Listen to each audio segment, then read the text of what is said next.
The ASIAir Pro is a wireless camera controller based on a Raspberry Pi 4 designed to control ASI cameras.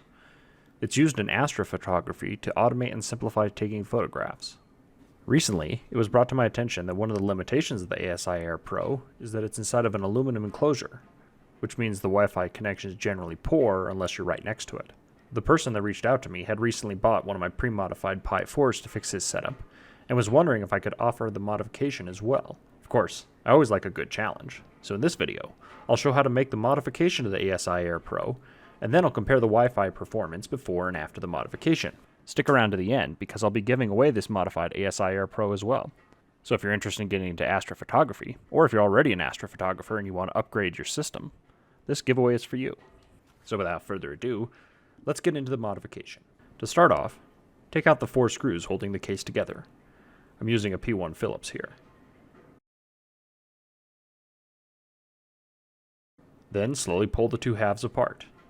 The main header pin connection is on the long side with the mounting holes, so you'll probably need to pull more on that side, or even rock it slightly end to end while pulling it off.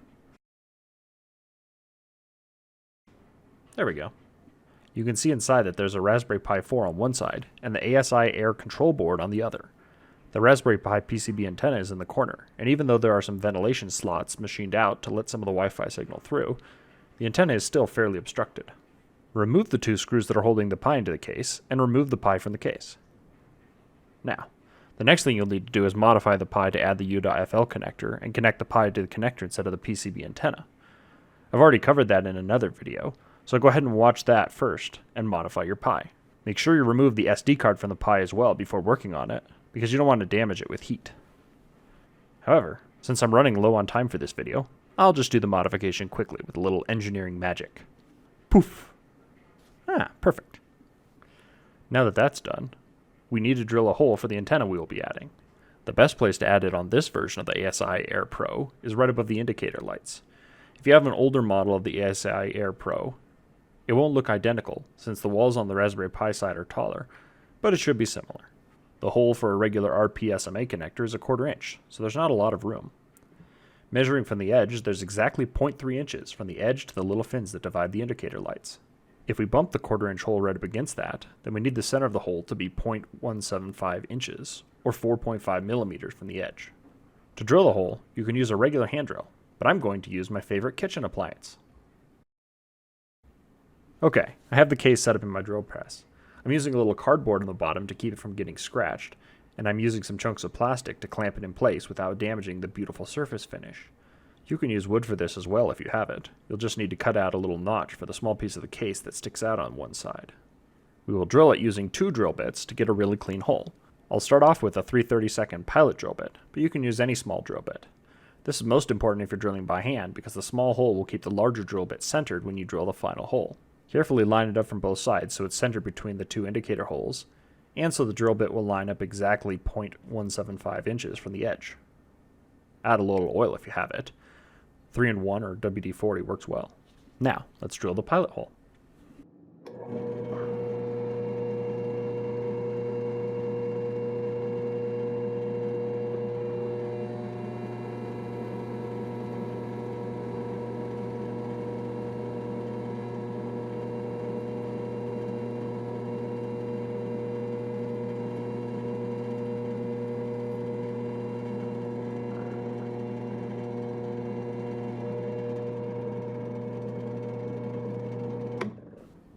Looks good. For the final sized hole, swap out to a 1/4 inch drill bit and line it up exactly. Add a little oil and drill.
That's all there is to it.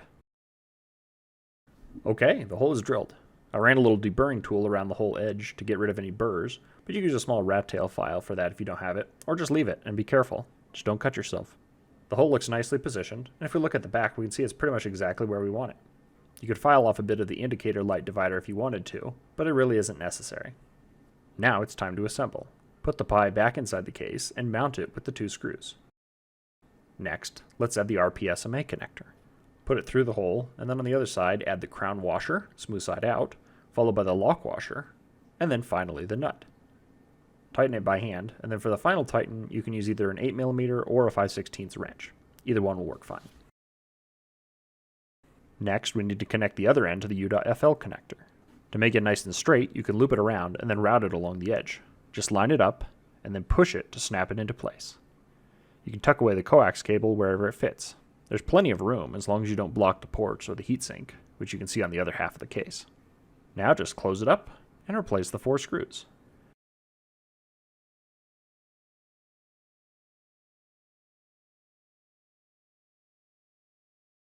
And there it is, the completed ASIAir Pro with new external antenna. This should give much better performance than the stock setup, and we'll look at that in a moment. However, one thing to keep in mind with this style of antenna is that it does have a slight amount of gain, and you can position it however you want, so it's important to know the radiation pattern so you can position your antenna optimally. This style of antenna has a radiation pattern that's like a toroid with the antenna through the center axis. Actually, hold on, I've got a visual aid. There we go. A toroid is just a donut shape, so the signal will be weakest directly off the end of the antenna, and it'll be strongest on the sides. You can picture it like a donut, with the antenna forming the axis of rotation through the donut hole. Okay, now that we can optimally position the antenna, let's look at the performance comparison. Before and after the modification, I took signal level measurements at a variety of distances from my wireless router. The exact distance doesn't matter, because both devices were in the same places as marked by a sticky note.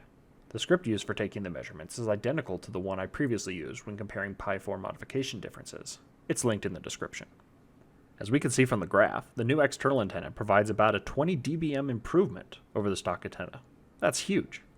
In fact, the external antenna is getting about the same signal strength at 16 meters that stock had at 2 meters. So, in summary, adding an external antenna to the ASIAir Pro definitely improves its performance. If you're interested in the giveaway, check the link in the description for a chance to win this modified ASIAir Pro. As requested by a few people, I will also offer a service to modify your ASIAir Pro if you already have one and don't have the tools or time to modify it yourself. Link is in the description with the details. Well, that's it for this episode. Hope you enjoyed and found it informative. Like if you liked, and subscribe to support more videos like this one. Thanks for watching.